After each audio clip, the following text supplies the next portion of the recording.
Tom Brady, he continues to impress, though. This man is 44 years old, and you can make an argument that he's still the best quarterback to have on your team in the league, right? Is Tom Brady, I want to ask you guys a question. Is Tom Brady a top 5 drafted quarterback going into next season? Let's use some quarterbacks that I think deserve to be in this conversation. Josh Allen, Patrick Mahomes, Justin Herbert, Lamar Jackson, Dak Prescott, Matthew Stafford, Joe Burrow, Kyler Murray. Is Tom Brady a top 5 quarterback? Right now, I'm going to tell you yes. Josh Allen, Patrick Mahomes. That's kind of where the list ends for me.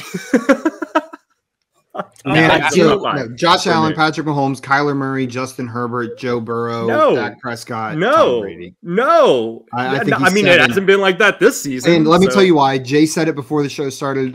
So, Jay, if you want to take over, you mean the number 2 quarterback on the week? What you're about to say?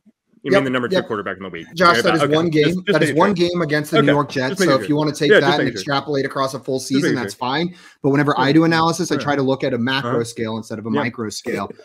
So you mean the number 3 quarterback on the season without Antonio Brown most of the season? Aaron Rodgers will be playing without Antonio Brown and possibly without Chris Godwin next season. That leaves Mike Evans. Definitely Aaron Rodgers won't be. Sorry, I meant Tom Brady. So Tom Brady. So that's enough for me to knock him down to number 7. We've seen disappointing weeks from him this year. We've seen weeks where this offense kind of stalled, and without that elite receiving core, I'm going to knock him down, and that's not a bad thing. The 6 quarterbacks I had ahead of him are incredible, right? Like Dak's the one question mark. I can debate. The problem I have with what you're saying. I agree with you. That's the most questionable one. But the other 5, I think it'd be be for you to tell me I'm ridiculous for having Kyler Murray or Justin Herbert. You're ridiculous. I agree with you, but I just wanted to say that. I'm fine with that. Dak, I have a problem with, but I'm fine with the others. And I don't like to give JL compliments that often, but he was one of the people who was banging the table loudest for Tom Brady coming into the season being a top 5 quarterback. So thank you. Kudos to you, JL. So I was high on Tom Brady, but I think JL was probably a little higher. No, he specifically said top 5, so I got to give him credit there. But I'm with Simon. He's more of 7, 8-ish. It just unless they bring in another wide receiver, Antonio Brown's probably gone. If they re-sign Chris Godwin, I would feel a lot more comfortable saying that. But just with all the question marks, I can't put him in the top 5 right now.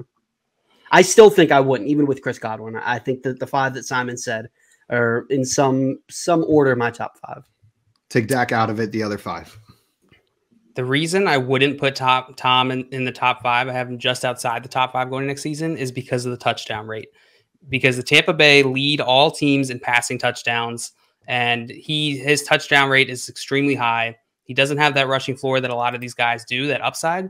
And I think that some of these guys will bounce back. I think it was a little bit more of a weirder year. The reason why is I still think Tom Brady can do that next year. I still think he can throw a lot of touchdowns next season, but I think some of these other guys are going to probably edge him out of the top 5. I'm just talking about being drafted. Yeah. I won't draft him as a top 5 guy, but he's right on the outside peeking into that top 5. Like, hey guys, let me in. You mean I have to rush for 100 yards in a season to get in this room? That's what he's saying out there. Doing that creepy face from the Tony Dungy. Again, the number 3 quarterback this season. Yeah. I'm not arguing with you about that. Simon Bruno. You got.